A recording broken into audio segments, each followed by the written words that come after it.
is our feathered serpent. Okay, this is Kukulkan is actually part of the Mesoamerican culture. When you say Mesoamerican culture, these are the cultures where the Mayans, the Aztecs came from. Okay, so from the Latin America geography of the Latin America.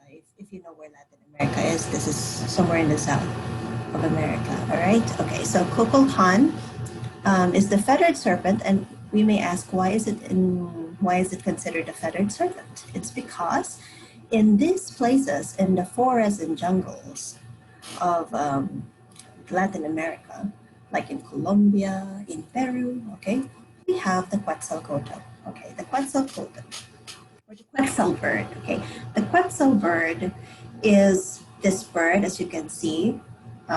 It's green. It has this long tail. It has iridescent feathers. Okay, so it's very radiant. When you see it in the forests, you can actually notice it because of its very beautiful plumage. Okay, so the Nahuatl word. Okay, when you say Nahuatl, this is the language of the Aztecs. Okay, so the word quetzali actually means long green feather, and from the bird who has these feathers, which is capable of growing its tail that could measure until 65 centimeters. Okay, so they call it the resplendent quetzal. And back then, during ancient times, of course, people were very much enamored by the beauty of this bird. And since it's very beautiful, they consider it to be someone else, okay? Not just a bird, but a bird which is godly, okay? So para siyang God in bird form, parang ganyan, okay? So because of its tail, its very long tail, they consider it the snake bird or the bird snake or the feathered serpent, okay? The feathered serpent. So from Quetzal, we have the precious feather and the coatel, which means snake, okay? Ito nanggaling yung pangalan ng Quetzalcoatl. And Quetzalcoatl now becomes the symbol of power, becomes the representation of leadership in Mayan civilization. Okay, so in Mesoamerican languages, this bird, like in the Kichmaya of Guatemala, they call him Kukulkan. Okay, so in Quetzalcoatl, in Guatemala, is considered or known as Kukulkan or Kukulkan. All right. Okay, let's delve deep more into the Quetzalcoatl. Okay. So the male resplendent Quetzal boasts of iridescent blue-green tail feathers, which could measure up to 1 meter, which is around 3.3 feet long. And they were prized by the Mayan elites. Okay, so back then, and everything that has wings are very sacred. Okay, so like the bird, and since this bird has very beautiful plumage and has very long tail and has good wings, okay, so they take it as a deity, and the colors of the quetzal are symbolic of different things. Like the blue green feathers symbolize vegetation and the sky, and then the life of the bird is like a life for the ancient Mayan, okay, because this Quetzalcoatl is considered to be one of the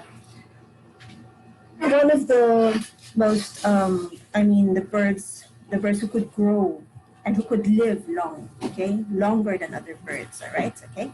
And then the bright red feathers of the bird's chest, as you can see here, they symbolize fire, okay. So fire is very important, especially during the ancient Mesoamerican cultures for the Mayans, for the Aztecs. Okay, so fire is very important to them. And since they can see the color of fire in the color of the chest of the Quetzal, so they see this as, they see it as a god. Okay, so together this combination gave them a profound religious symbolism, especially the genus Phaeromacros. Okay, so there are different types of quetzals, but there is the certain species of Quetzalcoatl called the Phaeromacros. So that is exactly the kind of Quetzalcoatl bird that they revere, okay, in their culture. Okay, so the snake was a Maya symbol of rebirth due to its habit of shedding its skin to reveal a fresher one underneath. All right. Okay, so as we all know, I don't know if everyone knows that snakes actually during their molting season, they shed off their old skin and they get a new skin. Okay, so for them, this is kind of a rebirth, a symbol of rebirth, like a warrior dying and then resurrecting. Okay, so for them, the snake is a beautiful symbol of resurrection, of rebirth. Okay, so what are other things that are associated with Kukulkan or Kukulkan? Kukulkan is associated with rulership, agriculture, language, the sky, and earthquakes, okay? So some stories portray Kukulkan in humanoid form. Okay, not as a bird this time, but as a Mayan warrior. So Kukulkan could have been born of human parents and had a human sister and soon revealed as a feathered serpent later in its life. Okay, so in some stories, in Peruvian culture, some stories say that Kukulkan is not actually a bird or a snake or a feathered serpent, but rather a human. But since he has the power to transform, he can transform himself into a feathered serpent. But he's originally a human. Okay, so yun yung difference naman. Right. For others, for the Kichi in Guatemala, they think of the Quetzalcoatl of Kukulkan as a feathered serpent, as a bird talaga originally. But in some Mayan cultures, they consider him as a human being, okay, as a Mayan warrior. And this is one of the ancient artworks depicting Kukulkan, as you can see here on the right. Okay, here's another take on Kukulkan. Okay, so if you could look here, this is very popular. If you go to Colombia, Guatemala, Peru, you can see this image. This is the image of Kukumats. Okay, so who is Kukumats? The name Kukumats actually derives from the Kichi word kuk, which means quetzal bird, and kumats, which means snake. Okay, so Kukumats is the god of wind and rain. He created the world with Tepeyu. Tepeyu is the god of lightning and fire.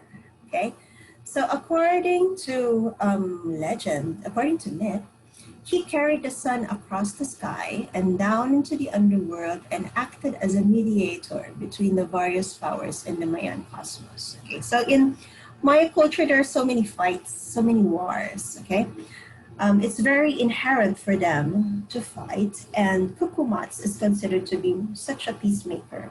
Okay, he tries to be a mediator of all the other gods, especially the violent gods. Okay, who try to outdo each other or who try to be violent against one another. Okay, and Kukumats, he is also considered one of the most important gods because he is considered a god of origin, which means that he was able to participate in the creation of the world. Okay, so he is considered the wind god and the rain god, and he collaborated with Tepeyu, who is the god of lightning and fire. And from their collaboration, the world came out. Okay, all right. Okay, so other stories about Kukumats is that Kukumats combined the celestial characteristics of the Quetzal with the serpentine underworld powers of the snake, and that gave him power over all levels of the Mayan universe. Okay, all right. So as you can see here, we have two other gods in the culture of Mesoamerica. Okay, we have Tohil and Awilix. Okay, so Tohil is masculine, Awilix is feminine. Okay, so in some cultures, they think that he is able to embrace different celestial characteristics of different other deities, and these characteristics indicated sexual duality. So Kukulkan is neither masculine or feminine, parang ganun. Okay, so between his masculine feathered serpent aspect and his feminine association with water and wind, they look at Kukulkan as androgynous, as neither masculine nor feminine. Okay, but both, all right? So this duality enabled him to serve as a mediator between other deities who do not have both sexes. Okay, so since he has both sexes, may duality siya of sexuality, or may duality siya of being masculine and feminine. He could actually mediate among the gods who only are masculine or who only are feminine. Like for example, here, he was able to be a mediator between the masculine sun god, Tokhel, and the feminine moon goddess, Awinix, okay? So it was a role that was symbolized with the Mesoamerican ball game because they have this, some kind of parang pambansang laro, okay? So there is this, the night and day game, and it's just simply talking about um, who wins in a victory, or who wins a competition between darkness and lightness. And you can see this is an archetype in all other cultures na laging merong dark forces against light forces. Okay, so for Kukulkan, okay, so he was able to mediate simply because he has both sexes, so he can understand what masculine gods need and what feminine gods need, and he can talk the language of the masculine and the language of the feminine. Okay? All right. Now, in ancient Mayan highland texts, Kukumats is strongly associated with water, which in turn is associated with the underworld. Okay, so hindi lang siya sa heaven, hindi lang siya creator, but he is also considered as a god of the underworld because he is also associated with water. And for them, anything that is watery or any water, like rivers, oceans, lahat yan, symbol of the underworld. Okay, so the Kitch are reported to have believed that Kukumats was a feathered serpent that moved in the water. And this is the reason why when you look at the water is never still. Because there is this Kukumats who is always moving underneath, okay? So in the annals of the Kakicticals, okay, so merong mga documents or records which have recorded these myths, and one of these records, they call it the Annals of the Kakicticals. Okay, so it is related to the group of highland Mayans who refer to themselves as the Gukumats. Okay. And according to the Gugumats, according to the annals of the Kakicticals, the Gugumats, the god Kukumats, which they call Gugumats naman ngayon, they think that their only salvation is in the water. Okay, so if they got sick, all they have to do is bathe in water. If there are certain discrepancies about certain things, all they need is to have water. Ayan, so laging mayroong blessing ng water, so laging may water to drink, water to wash, etc. So yun yung belief ng mga Gukumats, okay? That all can be resolved by water, okay? All right. Okay, now for the Kakictical Maya, which were closely linked to the Keiche and one of their ancestors called Gagavits.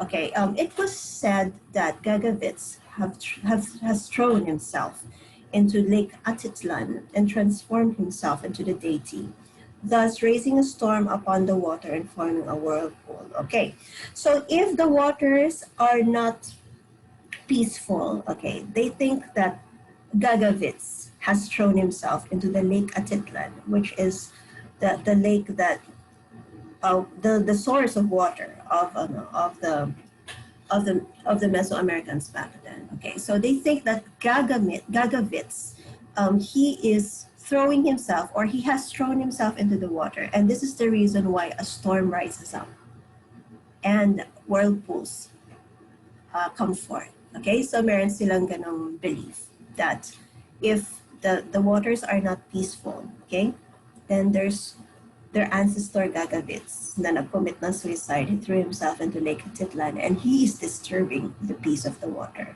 thus creating a storm and forming a whirlpool. Okay, so si Gagavits, you can see how he looks like here on the right in this sculpture. If you will look at what he's holding grains of corn, right? Because corn is the most important type of food in Mesoamerican culture. Wala silang rice, hindi sila sa rice, hindi tulad natin. Corn yung staple nila, okay? And they have different types of corn. They have red corn, yellow corn, purple corn, black corn even. Okay, different colors, different types of corn. All right, okay, so what are the symbols and forms of kukumats?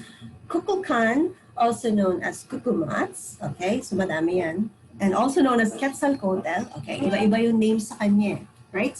So here are the symbols and forms, okay, aside from having different names, Kukulkan also has different symbols and forms. Okay, we have the eagle, the jaguar, the pool of blood, the snail, the conch shell, the flute made from bones, not from wood, but from bones, water, clouds, and wind. Okay, so these are his symbols and forms. Okay, all right. So let's move on to the next. Now we go to another serpentine archetype, okay? Can you see my screen, Lilith? Yes. All right, thank you.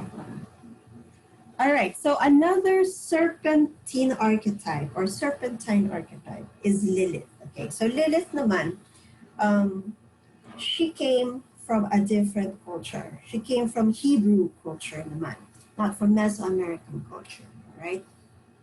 So first, let's try to define or let's try to know who is Lilith. Okay, so here we can see two paintings. Okay, one is from Dante Gabriel Rossetti in 1866, which is Lady Lilith. And then here we have something by Hugo van der Goes, which is entitled Fall of Adam and Eve. This is in circa 1470. Okay, so if you look into this painting at the left, we have Lady Lilith portrayed as a woman, okay? But you can only see her face, okay? So here in the other painting, this is Lilith. And she is in serpentine form. She has a woman's head, of course, and part of her body is woman, but of course she also has what? Serpentine characteristics, okay? So she's considered the first woman and Adam's first wife. This is Adam, this is Eve. Before Eve was created, it was believed, it was seen in records, Hebrew records, that there was a Lilith who is considered the first wife of Adam. And she is the first woman created equally with Adam, the first man, okay? All right, so let's know more about Lilith and why was she taken out of the Garden of Eden. Okay, so in the creation story, we have the Garden of Eden, okay? And the creation story is actually from the alphabet of Ben Sira. It's a Hebrew ancient record, okay? The alphabet of Ben Sira describes Lilith as independent, and she has refused to submit to Adam's demands, including certain positions in sex. Okay, so she complained about that. And aside from that, she also wanted to be Adam's equal partner. Because when God created Adam and Lilith, what happened was Adam wanted Lilith to be subordinate. Now, Lilith didn't want that. Okay, so she wanted to be Adam's equal partner and to be independent since God created them both equal. So if you remember, we have the myth in the Philippines of Malakas and Maganda. And in that myth, di ba, malakas and maganda, nobody is subordinate. They are also created equal. Okay, so parang ganon. Na they were also created from the same dirt. They were created from the same image, and they came out simultaneously. So Lilith was complaining to God. Then how come Adam wanted me to be subordinate? Adam wanted me to do this. He's always telling me to do this, telling me to do that. So she doesn't like that. So when she complained to God, what happened was God took Adam's side. So hurt Lilith left. Okay, so this can be seen, the records can be seen in the Zohar and in the Talmud. Okay, these are Hebrew texts. And after Lilith left the Garden of Eden, it was said that Adam complained now of God. Now I don't have a partner. I will be lonely. Okay, so God then created Eve, and this time he created someone who will be submissive to him. That's why he took a rib of Adam, and that's how he formed the new wife, okay? That's Eve. So God then created Eve for Adam as the new wife, who is a submissive being. Para magkasundo na sila, okay? And then he asked his angels to retrieve Lilith because Lilith went off to the Red Sea. But of course, she is still a creator. She's still a creation of God. So God tried to look for her, wanted her back. Yeah. So he asked his angels. But when the angels came to escort Lilith back to the Garden of Eden, Lilith refused to return. Lilith wanted to stay in the Red Sea, okay? So because when Lilith left, she felt betrayed. She felt so betrayed because she thinks that her complaints have bearing and God should have taken her side or God should have listened to her. Okay, so the only time that she returned to Eden was only to avenge herself. And how did she avenge herself? It is when she was peeking into the Garden of Eden and she saw Eve, the innocent Eve, and she tempted Eve in the form of the serpent through the tree and apple. Okay, if you remember, there is this tree, the tree of knowledge of good and evil. Okay, and then there was a serpent who actually tempted Eve to take a bite of the apple. All right, so that she will be disobedient and that Adam and Eve will be reprimanded by God. Okay, so how was she able to do all this? Eh, hindi na nga siya makapasok sa Garden of Eden. Okay, so she found help from one of the archangels, Samael. Okay, and Samael soon became her partner. The archangel Samael became her equal partner. Samael is parang the guardian of the gates of the Garden of Eden. Okay, so this is the myth of Lilith and her exile from the Garden of Eden.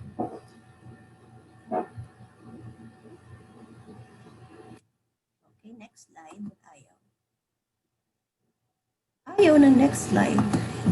Ayun. Okay, all right. So now in Babylonian culture, okay, so in Babylon, they have this, kung tayo meron tayong theology, sila meron silang demonology. Okay, so in Babylonian culture, they have records saying that, particularly in demonology or in the study of demons, that there is a demon who is half woman and half serpentine in form.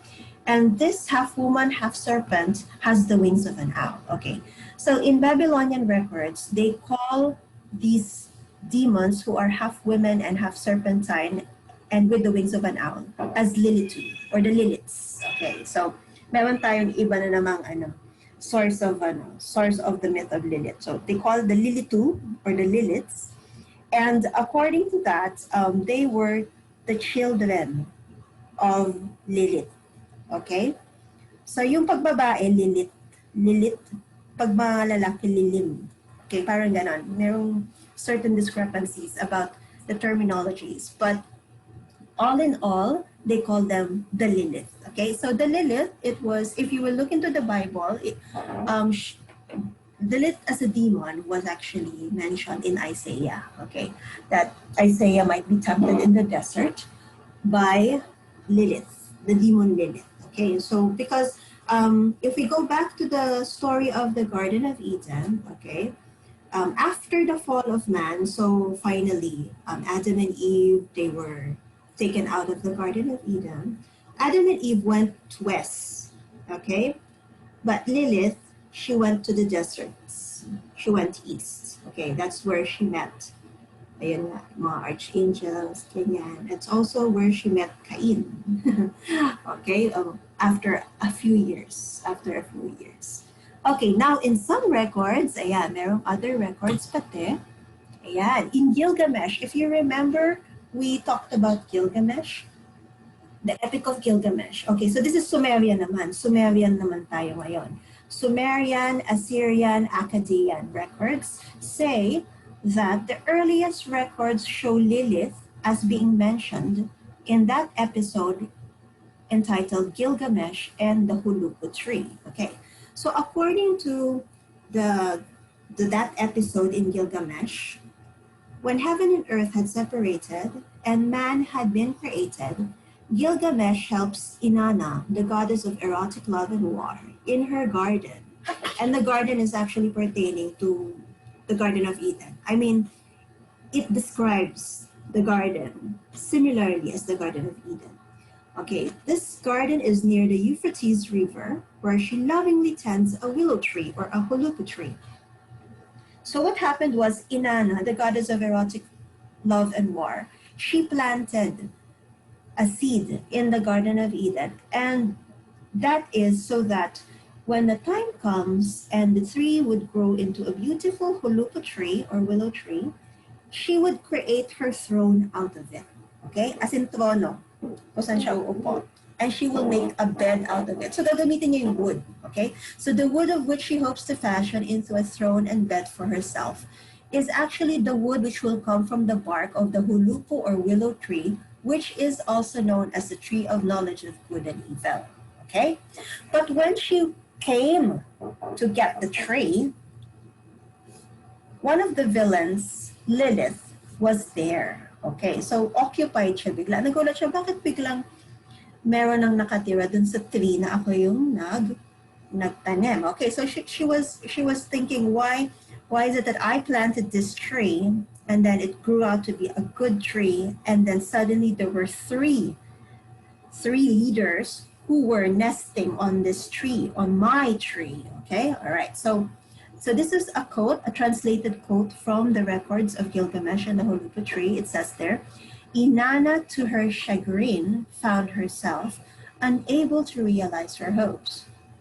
For in the meantime, a dragon had set up its nest at the base of the tree, the zoo bird had placed his young in its crown, and in its midst the demoness Lilith had built her house. Okay, so suddenly she saw three villains. There's the dragon at the base of the tree, the zoo bird at the crown, and then Lilith inside the bark. Okay, so Inanna wanted her tree because of course that's her tree. So she asked the help of Gilgamesh. Okay, so wearing heavy armor, brave Gilgamesh kills the dragon, causing the zoo bird to fly to the mountains.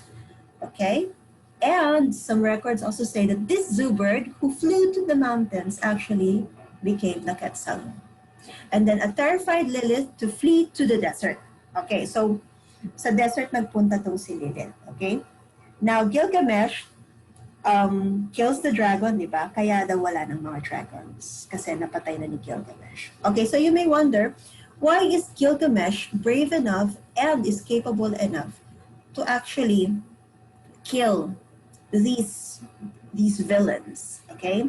When he is just, but if you will remember, Gilgamesh is actually a demigod, diba? Parang sina Hercules, sina Perseus. So actually, he's not a demigod because in some records it says that Gilgamesh is actually the son of a mortal woman, and his father is a Lilitu or a Lilim. So kaya may power siya to do this. Okay? So demon yung tatay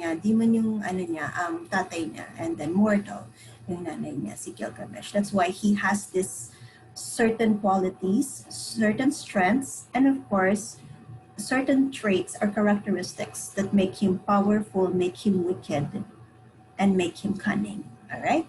Okay. So here's an appropriation by John Collier in 1887. Entitled Lilith. If you are seeing this painting, this is actually made by Jean Collier in 1887. Okay, so Lilith has actually been portrayed as many representations of different things. And in ancient cultures, she's a very, very wicked persona, okay? She's considered to be all negative siya talaga. She's known as the Dark Mother Goddess, okay, in the occult, and she's the Dark Mother Goddess of the occult, of sorcery. She's the partner of the Archangel Samael. Archangel Samael is considered the angel of death, okay, and the gatekeeper of the Garden of Eden and the gates of hell also.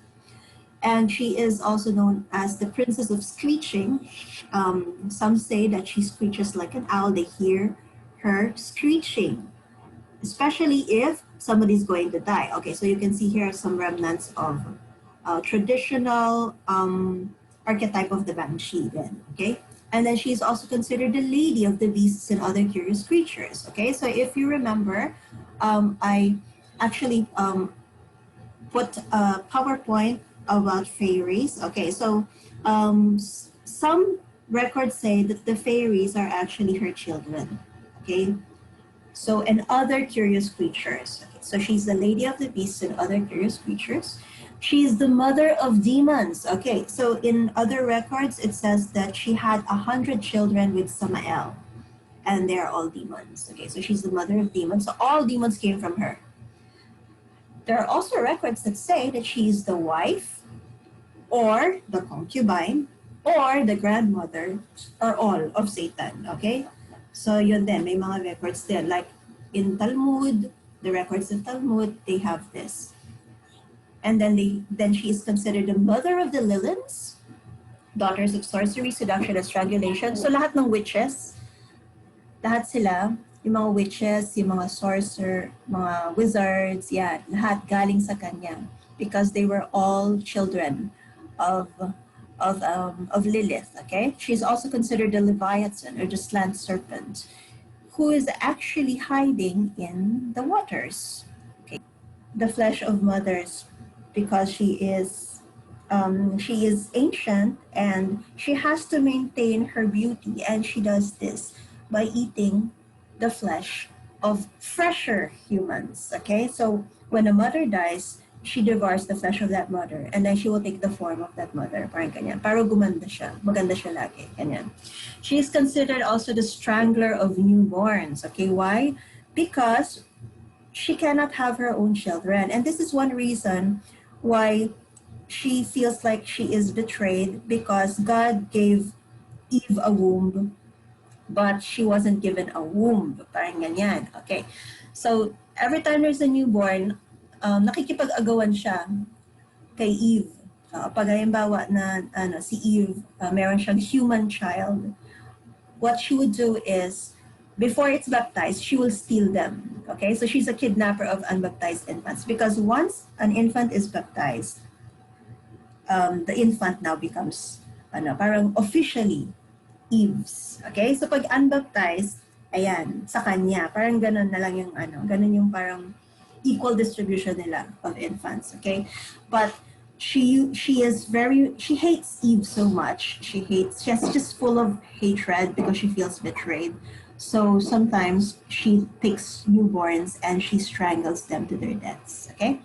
Okay, she's also the keeper of Eve's unwashed children. Okay, in some records, okay, in Norse mythology, fairies are considered to be the unwashed children of Eve, and also part of the Magots, who came from Ymir's corpse. Okay, so, and she's also considered a succubus. If you have heard of the word succubus, the feminine energy that gets the sexual energy of men, which is stated in the Talmud records. Okay, so si Lilith din daw yon.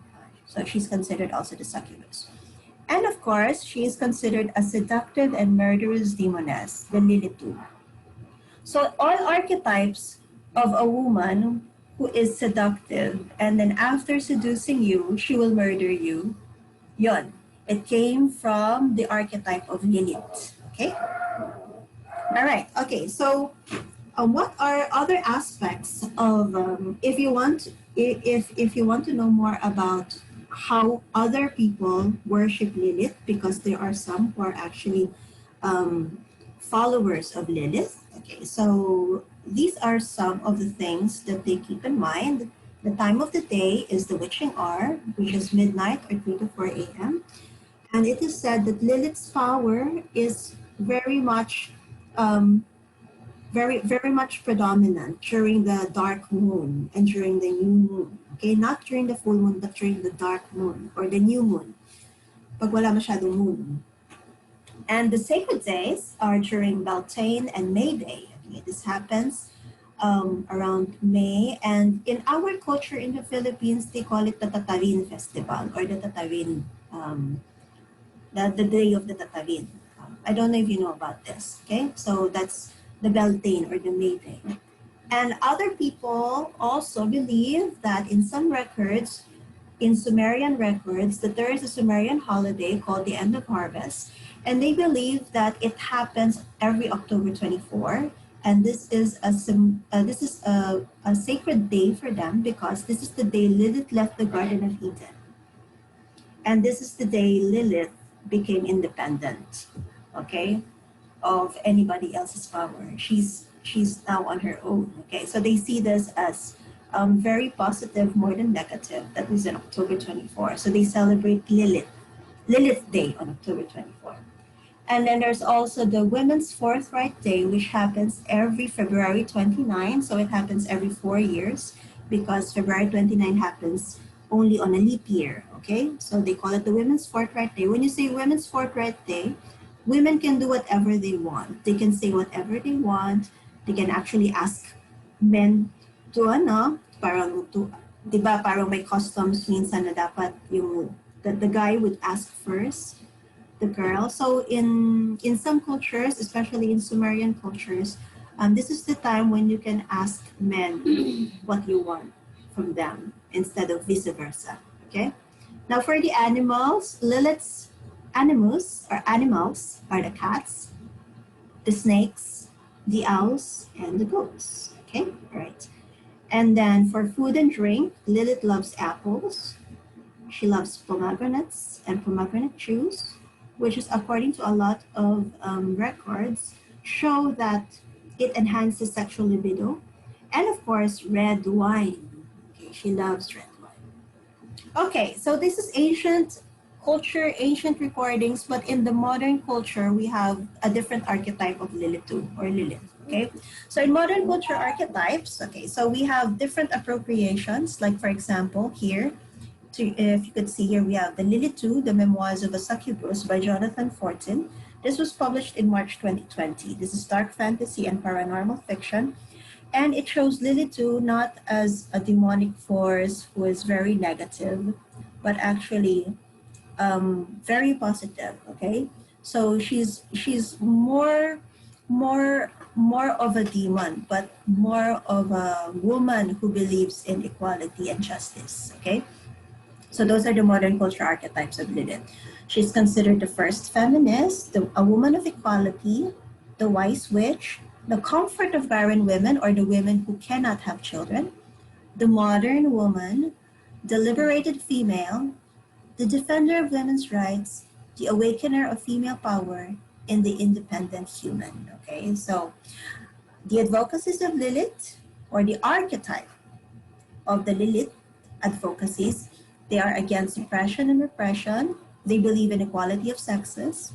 They encourage female confidence, and they question male dominance. Okay, so here we have here a modern artwork by Alison Merriweather. So if you could see here, we have Lilith dressed in a polka dot bikini and high-heeled pumps, and she is hurling lightning bolts at Adam. This is made by a Texan artist named Alison Merriweather. Okay, this was painted in 1999, and it's entitled Lilith. Okay.